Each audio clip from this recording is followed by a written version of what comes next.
একটা সরকারি চাকরি পেয়ে গেছি, জীবন তো স্যাটেল, আর কি চাই? এমন চিন্তা কি আপনারও মাথায় ঘোরে?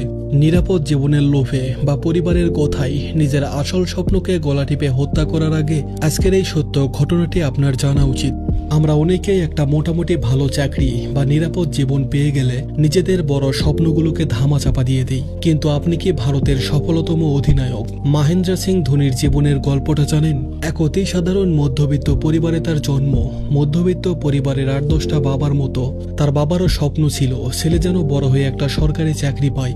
বাবার ইচ্ছা পূরণের জন্য ধোনি খড়গপুর স্টেশনে রেলওয়ে টিকিট কালেক্টরের চাকরিতে যোগ দেন। একটা মধ্যবিত্ত ছেলের জন্য রেলওয়ের সরকারি চাকরি মানে তো লটারি জিতার সমান।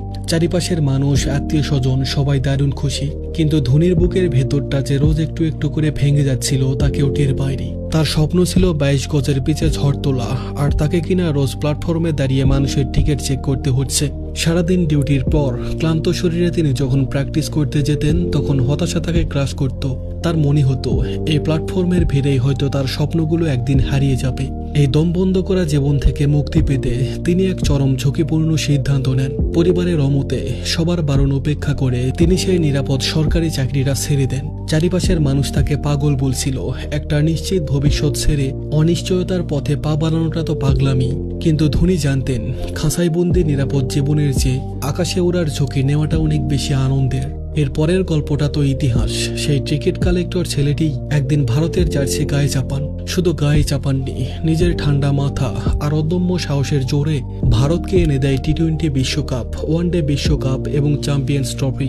যে ছেলেটা একদিন স্টেশনে সাধারণ মানুষের টিকিট চেক করত, সেই ছেলেটি আজ গোটা বিশ্বের কোটি কোটি মানুষের হৃদয়ের হৃদস্পন্দন। তাই আজ হয়তো আপনি এমন একটা কাজ করছেন যা আপনার করতে একদমই ভালো লাগে না। হয়তো একটা নিরাপদ জীবনের মোহে পড়ে নিজের ভেতরের প্রতিভাটাকে আপনি তিলে তিলে শেষ করে দিচ্ছেন।